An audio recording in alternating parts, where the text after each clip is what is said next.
Estamos en el episodio 13, la ilusión de la autonomía.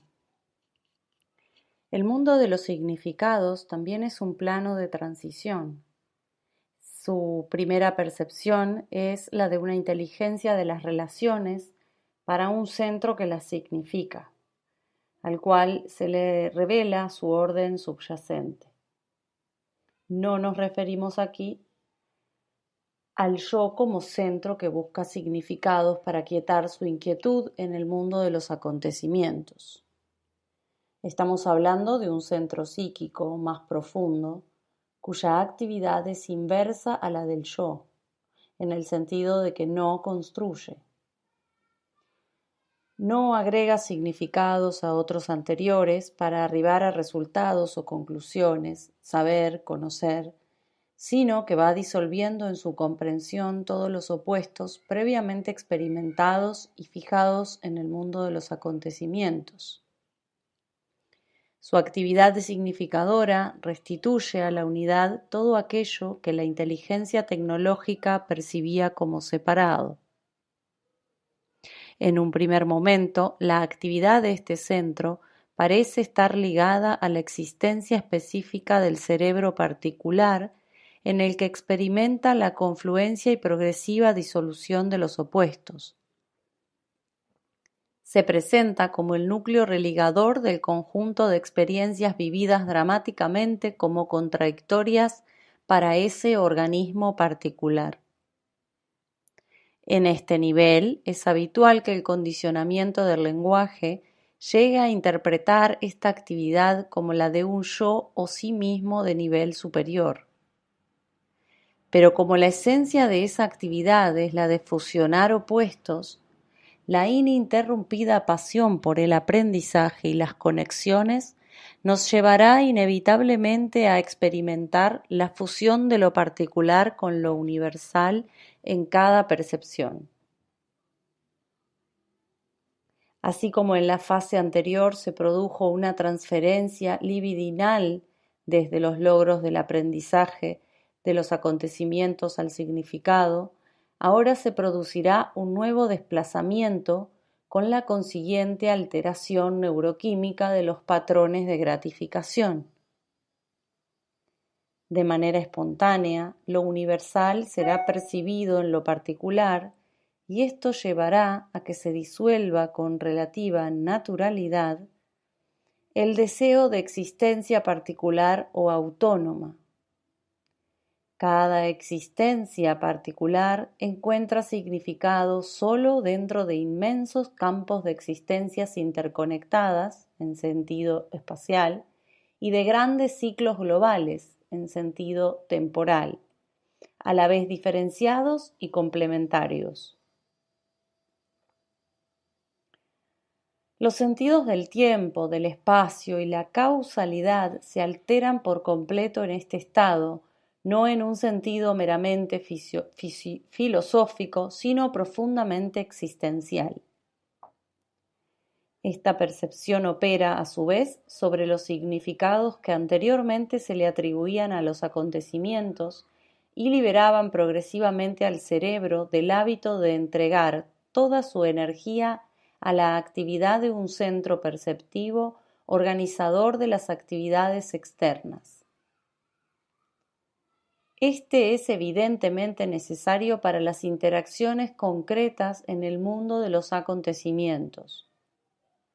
Pero, a partir de este momento, el organismo ya no necesita la ilusión de completa autonomía para sobrevivir.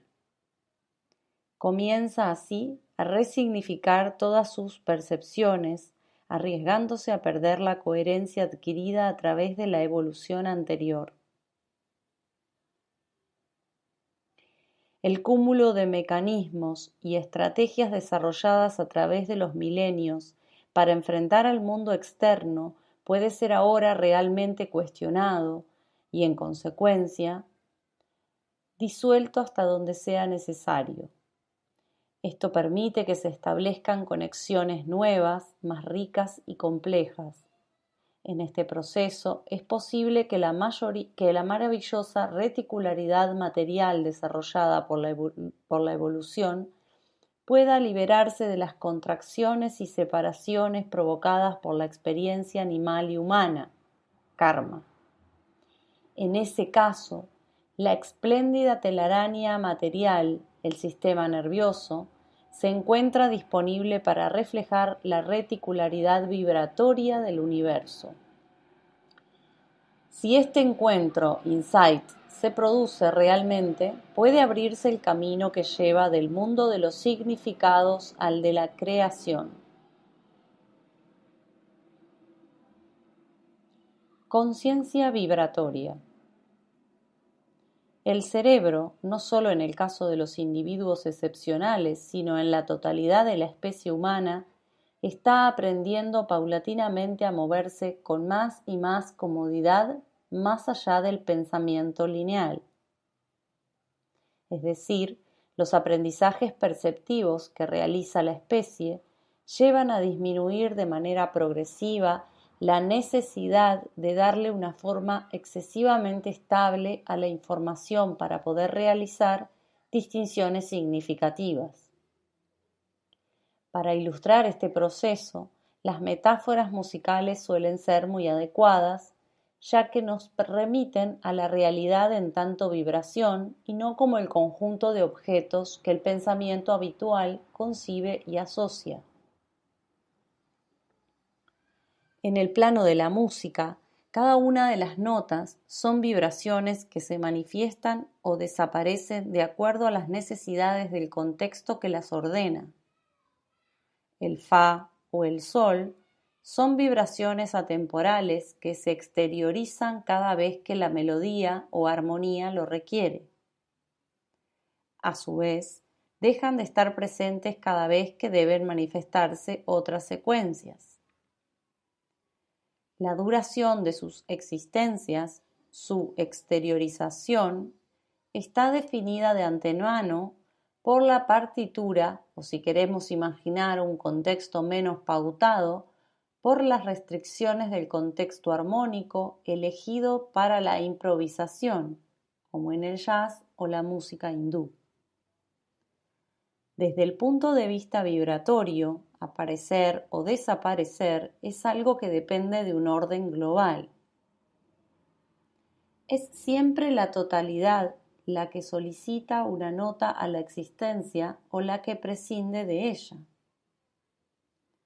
No hay ninguna necesidad de luchar por la supervivencia en el plano de la vibración, dado que toda existencia, toda manifestación, es siempre global, orden rítmico, armónico, melódico, y al mismo tiempo particular. Está esta o aquella nota y no otras, exteriorizadas en el plano del sonido, a través de un timbre e intensidad particulares. Esto quiere decir que cada nota individual no tiene capacidad de decisión en relación con su presencia o ausencia. Es atraída a la manifestación por el contexto que la solicita y desaparece por la misma razón. Hagamos por un momento el ejercicio de concebir lo real como una inmensa sinfonía basada en la recurrencia cíclica de patrones y motivos que aparecen y desaparecen y traen consigo distintas notas, armonías, ritmos y silencios de acuerdo al orden fundamental de la sinfonía. Tenemos que incluir en esta diversidad a las variaciones de timbres e intensidades y a las diferencias sutiles entre los sonidos ejecutados, que si bien pueden manifestar las mismas notas, provienen de instrumentos distintos con texturas específicas. Somos lo que percibimos. Podemos pensar en nosotros, los humanos, en nuestro afán de conocimiento, como un patrón musical particular que intenta desentrañar, percibir, describir y comprender la totalidad de la sinfonía tal como está siendo ejecutada por la improvisación creativa de todos los instrumentos participantes, los cuales van entrando progresivamente en calor a medida que avanza la obra, desde los primeros tímidos y reiterativos acordes y secuencias básicas que dan la pauta contextual a las improvisaciones futuras, hasta la aparición de las más arriesgadas variaciones, al tiempo que las distintas fuentes de la vibración, los instrumentos, van ganando confianza. Las leyes básicas de este universo sinfónico fueron fijadas por el tono y ritmos iniciales y por los primeros riffs o motivos, patrones, que determinan el sustrato de toda la pieza. Pero la recurrencia futura de estos motivos cambiará de acuerdo a la creatividad de los instrumentos, que podrán liberarse progresivamente y dentro de cierto límite de las restricciones autoimpuestas en el inicio.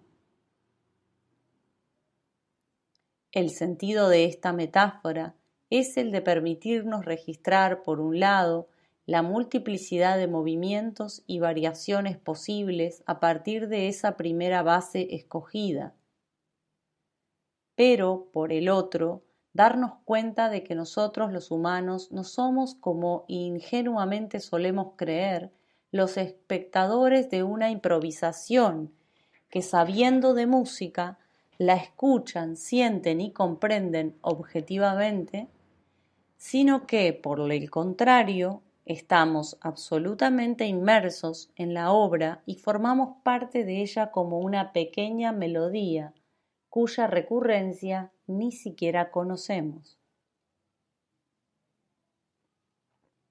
La metáfora nos permite considerar que no hay razón alguna que indique que las notas musicales tienen que saber música.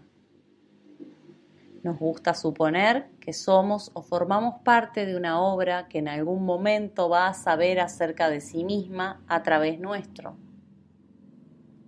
Suponiendo que fuera cierto que estamos destinados a convertirnos en la autoconciencia del universo, esta jamás será una conciencia separada de lo que percibe, como la de un espectador.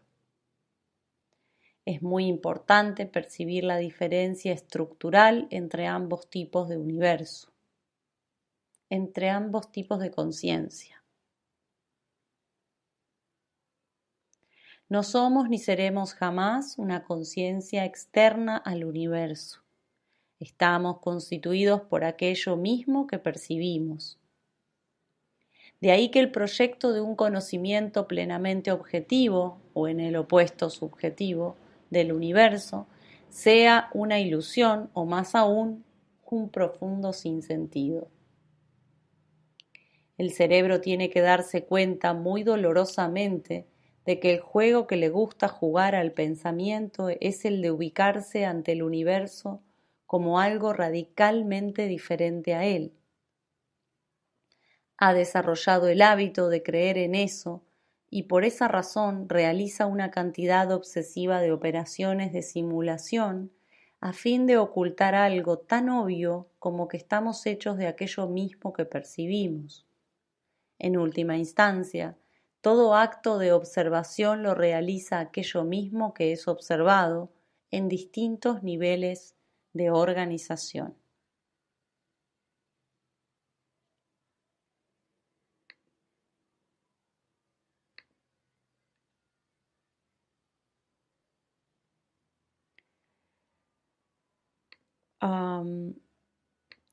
Los límites de la autoconciencia. Lo más probable es que incluso aquello que llamamos autoconciencia o conciencia de ser sea tan solo un tipo particular de sensibilidad necesaria para articular mejor las fuentes de la vibración, los instrumentos ejecutantes, es decir, que es el resultado de la creciente capacidad vincular de los instrumentos para sincronizarse armónicamente y generar así resonancias cada vez mejores y más profundas. Lo que llamamos autoconciencia puede ser pensado como fruto y a la vez fuente del creciente soltarse de la creatividad en la ejecución, el poder liberarse armoniosamente de las restricciones de las condiciones iniciales autoimpuestas. Pero concebir la conciencia de sí en términos de pensamiento es una simplificación demasiado grosera y de rigurosas consecuencias y de riesgosas consecuencias. Así concebida, arrastra consigo la contaminación de la objetividad y su opuesto codependiente, la subjetividad. Debemos dimensionar adecuadamente la utilidad real de la autoconciencia a escala global. Saltando de metáfora por un momento, nuestro anhelo objetivista postula consciente o inconscientemente la existencia de una autoconciencia cósmica, pero al hacerlo parece no comprender la complejidad real de todo sistema y cómo funciona. Es como si, en tanto humanos, midiéramos nuestra inteligencia por la capacidad de saber exactamente qué le está sucediendo a cada uno de los glóbulos blancos en sus batallas, o el estado actual de la vida de cada una de las células, por no decir de nuestros átomos y moléculas. Postular la necesidad de tal autoconciencia cósmica es bastante absurdo, puesto que su existencia implicaría un gasto de energía colapsante para el sistema. Siguiendo a Bateson, como un televisor que pretendiera tener en pantalla el funcionamiento de cada uno de los circuitos que posibilitan que aparezcan las imágenes. Sería eso, ¿no? El cuerpo humano o el televisor poseen una altísima inteligencia operativa fuera de pantalla. Esa inteligencia es la que sostiene a la pantalla, la hace eficaz y lógicamente es mucho más compleja que ella. Intuición e inspiración. ¿Dónde nos llevan estas metáforas? Sobre todo a darnos cuenta de las pretensiones del pensamiento que anhela dar forma a sus propios términos, en sus propios términos a lo real y se revela ante todo aquello que le muestre sus limitaciones. El pensamiento se encapricha como un niño narcisista frustrado cada vez que toca su límite, no lo puede tolerar. Este es su límite para aprender. Debería comprender que al igual que el Fa o el Sol, es un tipo de vibración dentro de una actividad inmensamente más amplia y por eso debe dejarse desaparecer en el cerebro confiando en que va a reaparecer en el momento que sea necesario.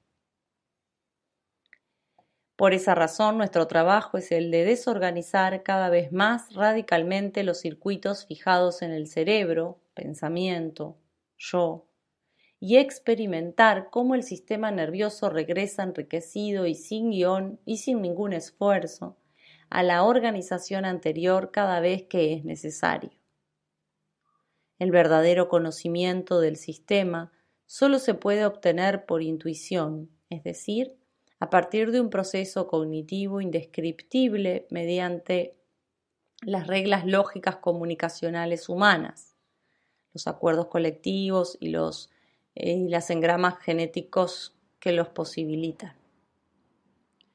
La intuición, si es realmente potente, generará más tarde las imágenes y verbalizaciones congruentes que le otorgarán una forma comunicable y recordable a lo intuido.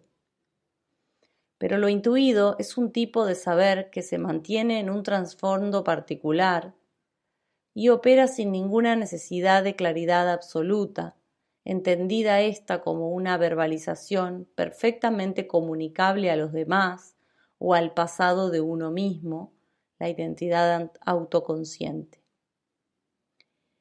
Toda intuición profunda suele ser una insensatez para el pensamiento objetivo simplemente porque éste es demasiado lento para contenerla. El pensamiento es una cadena asociativa de formas contenidas en la memoria y está estructuralmente incapacitado para reconocer lo que es realmente nuevo. ¿De qué manera aprender a modular estas insensateces inevitables a fin de discriminar entre ilusión e intuición? Es otra cuestión, pero es evidente que el cerebro debe aprender a moverse con cada vez menos puntos fijos, entrenándose en sostener supuestos o verdades incompatibles entre sí por periodos muy largos hasta que los músicos encuentren la armonía subyacente a esa multiplicidad de patrones aparentemente inarmónicos. De manera análoga, debemos referirnos a la inspiración. Comparte con la intuición la procedencia de un estado de conciencia o inteligencia capaz de capturar una cantidad enorme de información, imposible de ser procesada inmediatamente por el nivel consciente pensamiento. Pero en el caso de la inspiración, ésta se encuentra inmediatamente ligada a la acción. Toda acción inspirada sabe que no sabe lo que está haciendo y más aún que se dará cuenta mucho más adelante de lo que realmente está haciendo.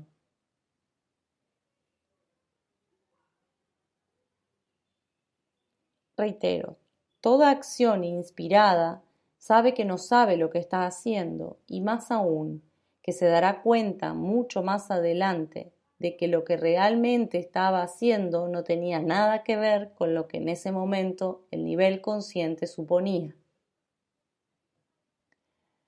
La persona que actúa en forma inspirada tiene que haber desarrollado la capacidad emocional y corporal de tolerar estas incertidumbres y de aceptar dócilmente que necesita creer y hasta entusiasmarse por realidades que a su tiempo se revelarán como ilusorias.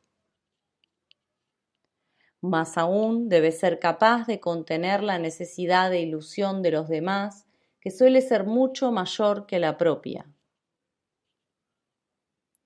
Debe incluso ser capaz de darse cuenta de que algún participante en la acción puede haber percibido la ilusión presente, pero que aún no es tiempo de disolverla porque todavía es útil como vehículo de la acción en algún nivel. Esto último no tiene nada que ver con la manipulación propia de la acción política, sino que es algo mucho más sutil.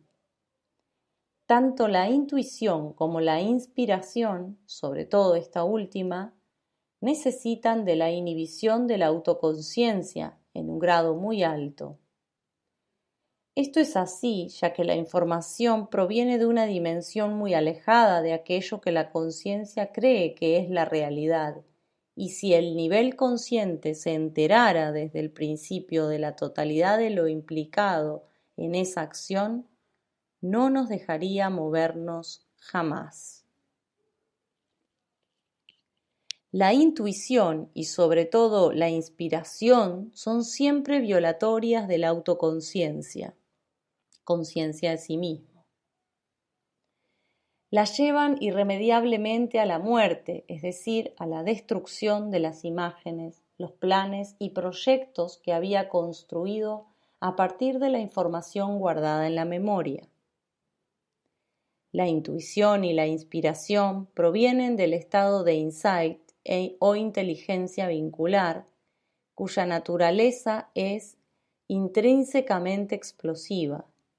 Su actividad inevitablemente disuelve, atraviesa o destruye las membranas separativas que los niveles de inteligencia evolutivamente anteriores generaron con sus estrategias.